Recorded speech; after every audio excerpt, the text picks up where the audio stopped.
Hello, it's Charles Fockaert with On the Road with Charles Fockaert.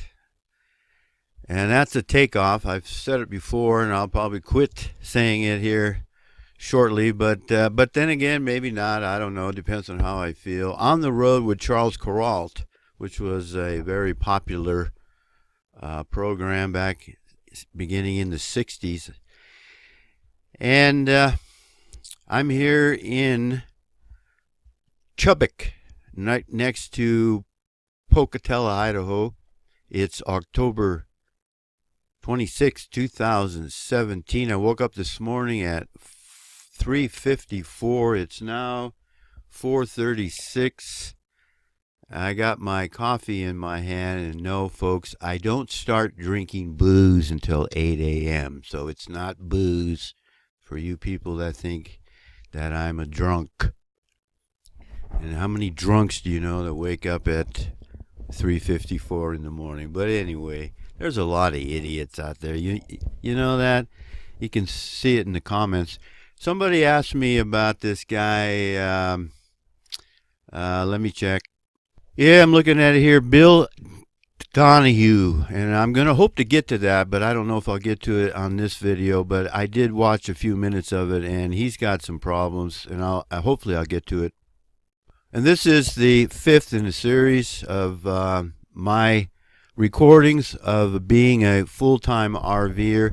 And I will tell you that if you just watch one video in the middle and think you're going to understand what's going on here, you're not. It's like picking up a book and then going to the middle of the book in a chapter and begin reading there. You're not going to get it. This is a series, so I recommend, if you're interested, and I'm not just concentrating, or I'm not just going to talk about RVing. I'm going to relate to you my experiences and my observations while I'm in the different areas of Idaho, Utah, Arizona, Nevada, etc.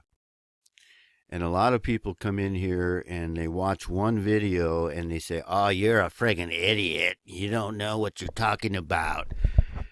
And you know what? It's you are the friggin' idiot, and it's you that don't know what you're talking about.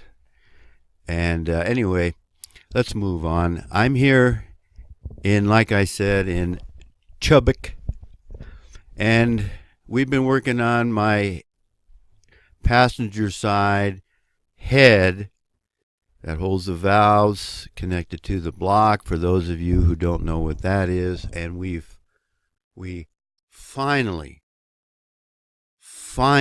but we're not 100% done, but we're 99%, well, we're 98% done, because he found, the mechanic that I'm working with, Brian, found a one bolt that's not tightened that goes in and holds the power steering, what do you call that, where they keep the fluid for the power steering. And it's hard to get to. This is a very difficult engine to work on, but he was underneath there. We found another exhaust leak on the left side, and he was going to get to that first thing yesterday morning, and guess what? He didn't get finished with it until sunset yesterday. And then he's not even done. He said he was going to come back in a few minutes, and that's been the case the entire time I've been here. And I've been working with Ryan since last Wednesday, and I believe that was the 18th. So we are now this far from my being able to leave and move on and head south toward Utah, and that's where I'm headed today, hopefully. Yesterday I was able to clean out the back of my truck. I was able to clean up my home here, call it the mobile cabin, if you will. And it feels good. It feels really good. I'm not as tense. Man, what a week. What a week. What a 2 weeks. Wow. But anyway, we're getting close to the end. And I want to tell you some more about working with Ryan. if you go back in the other video, you'll get the details. But the head didn't show up on Friday last like it was supposed to at O'Reilly's Auto Parts. Oh, by the way, this here, the holes in my t-shirt, that's from a grinder. I had a nut here, a bolt, I can't remember, that I had to, and I didn't pay attention. I just took the grinder, ground it, and that's the holes from the grinding marks. Hey, I ruined a nice shirt, and I'm not here to make a good impression on anybody with my appearance, obviously. I need a haircut. It's been, like I say. Anyway, let's move on. So after the wood cutting episode on Friday last, Saturday morning comes around, and I run down to O'Reilly's to pick up the head, and it showed up, and they told me that the driver brought it to the wrong store. You know, that guy'd be looking for a new job if you work for me.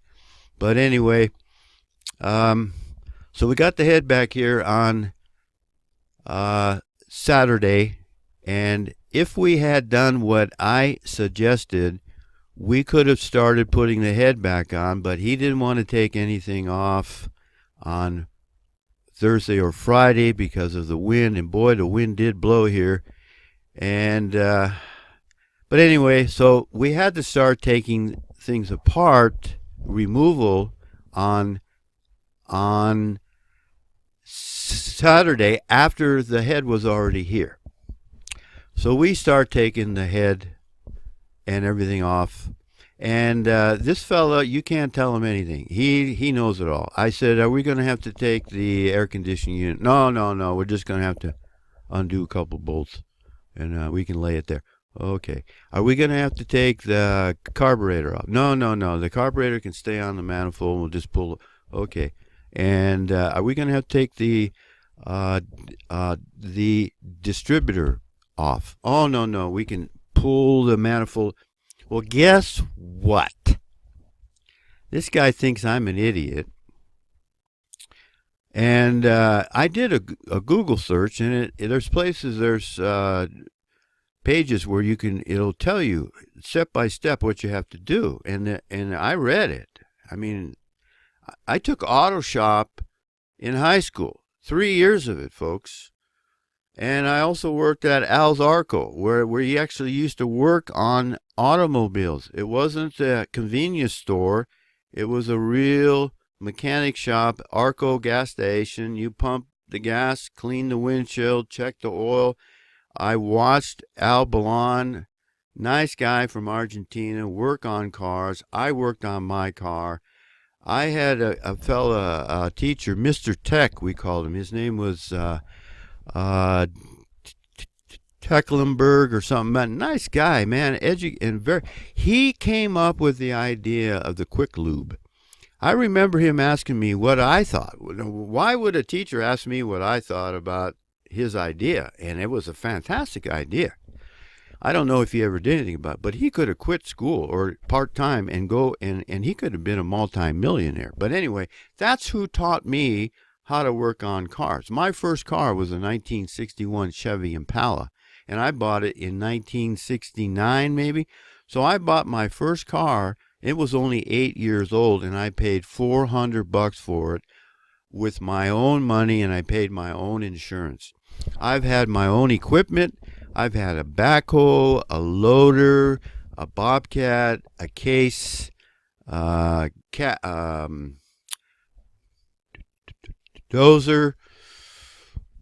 I've had equipment. I had an airplane, a Cessna Cardinal. Come on, I've been around motors and engines and equipment my entire life. I had a motorcycle when I was 15, a Yamaha 175. So I'm not a newbie at this. So anyway, I'm not going to argue with him. Okay, you know what you're talking about. And when I think I related this in the first video, when he shows up and I ask him how much he wants for the job, he gave me a low ball. And I knew it was a low ball. But I didn't say anything. I'm not going to argue with, hey, I think you should charge me more. I just let it go. He knows it all.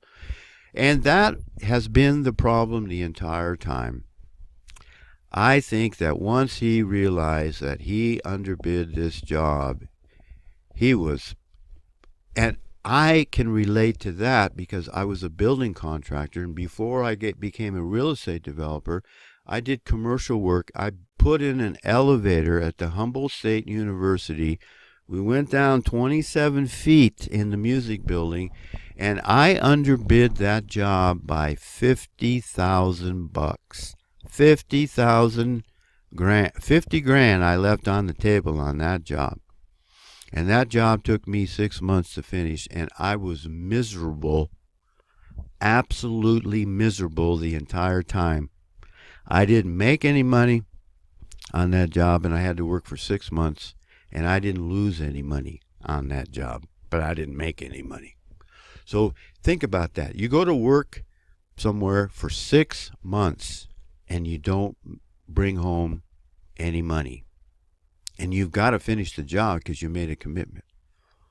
I never walked away from a job once, even though I was on that job, $50,000 left on the table. I wanted to quit construction. Been there, done that, folks.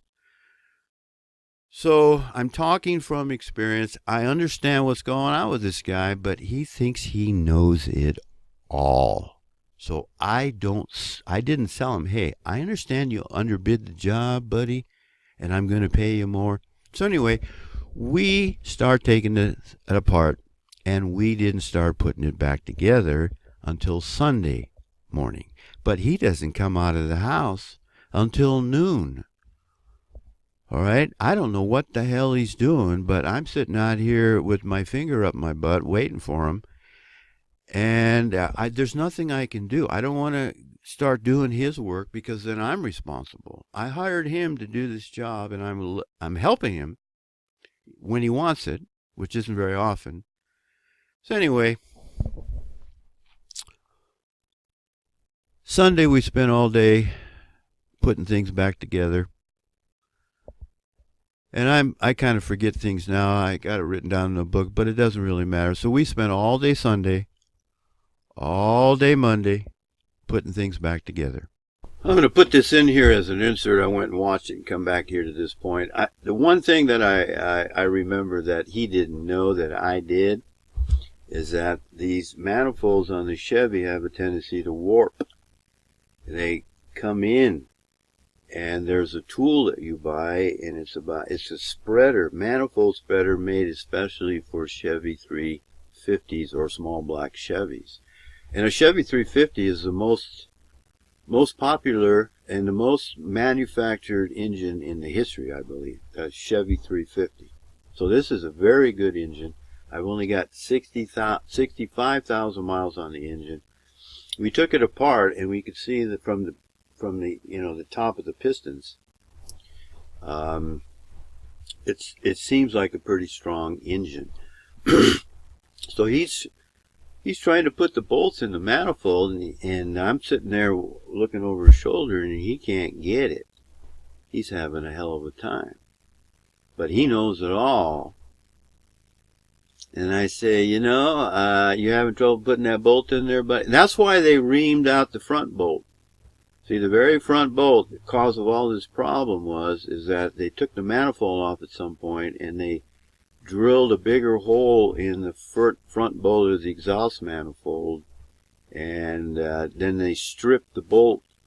They cross-threaded the head when they put it in, and that was the cause of all this problem. But we fixed it right. I've always done quality work my entire life. I do the job right. I put my name on it.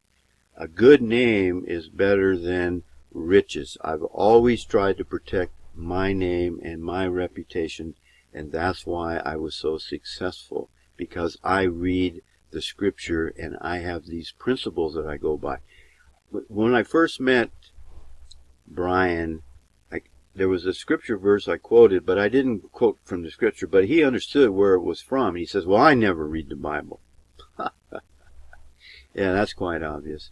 Because Proverbs 1:5 says, a wise man will listen, a wise man will hear and increase learning. I used to tell my students in Asia, we have 2 ears and 1 mouth, and you have lips to keep your mouth shut and use your ears to listen. Most people talk twice as much as they should. I try to listen. I try to observe.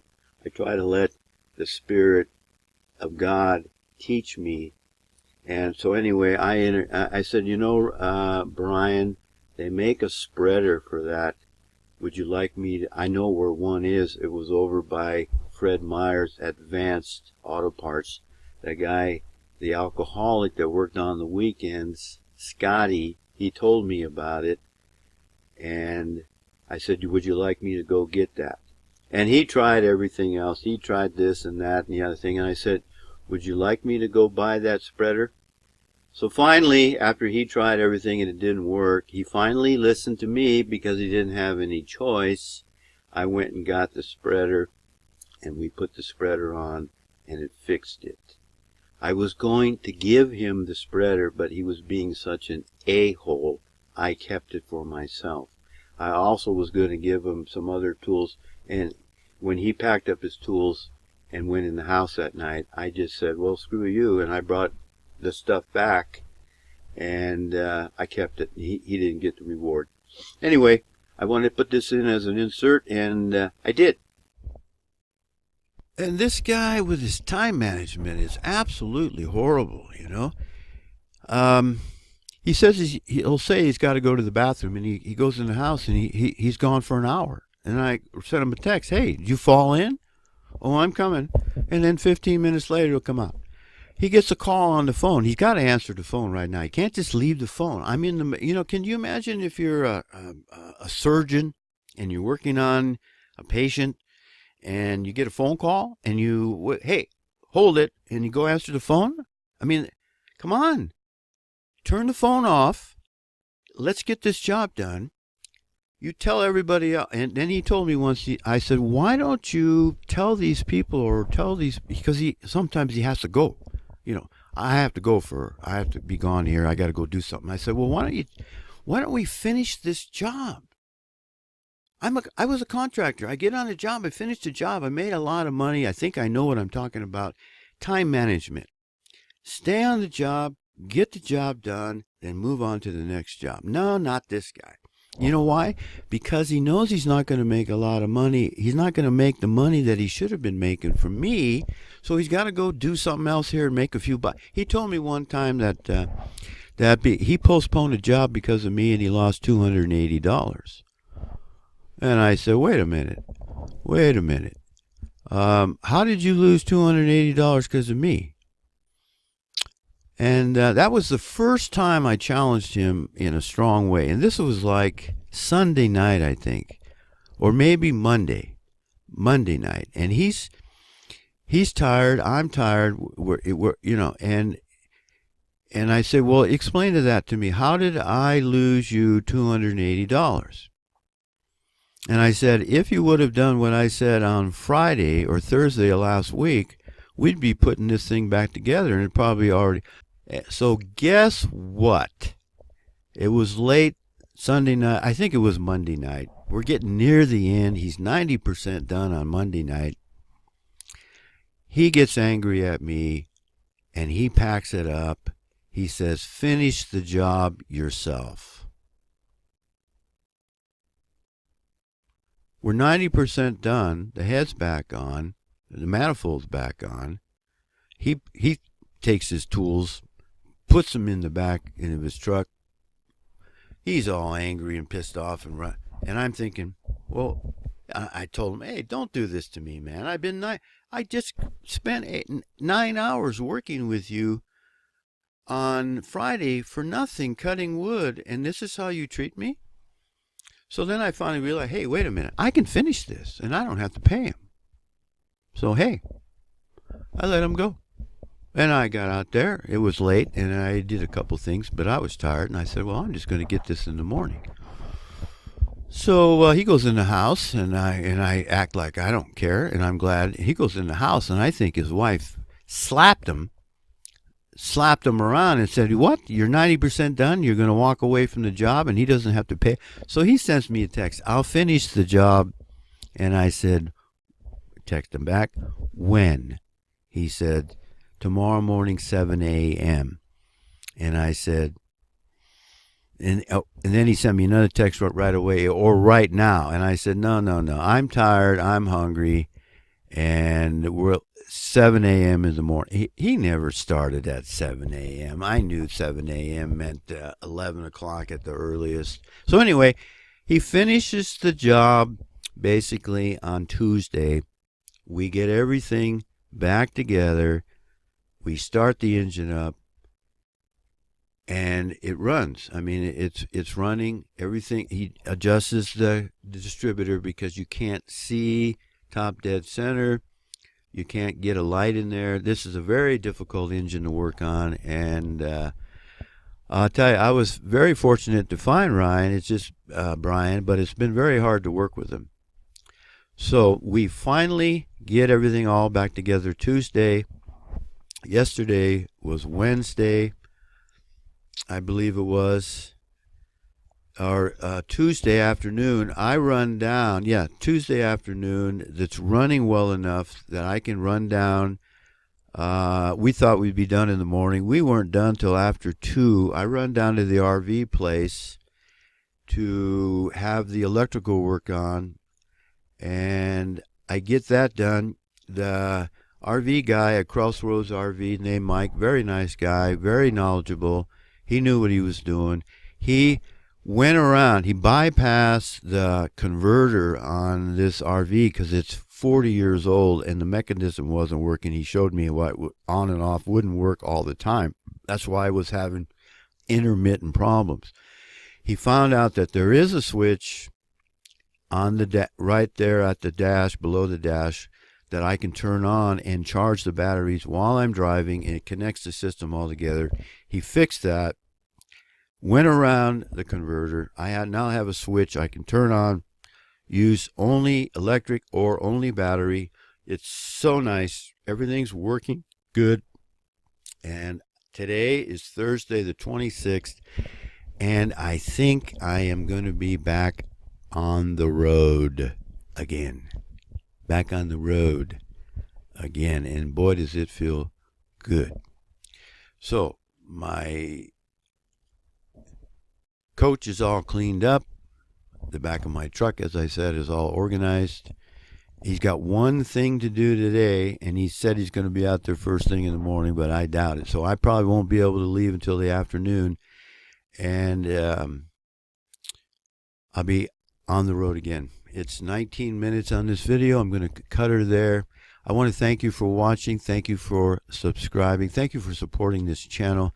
And may the grace of God, our Father Yahweh, the creator of the level. You know what? I could cut all the reference to Yahweh out in the flat earth and probably have a lot of subscribers, because some of you people just don't want to hear about spiritual things. And I know that, but you know what? My first allegiance is to God, is to the Father, is to the Lord Yeshua, and He's my Redeemer, and I'm not embarrassed. I'm not embarrassed. I'm not offended by that. I hope you're not, and I appreciate those of you who watch and those of you who support this channel. One fellow asked me for my email. I'm going to put it here below. I want to thank you for supporting me.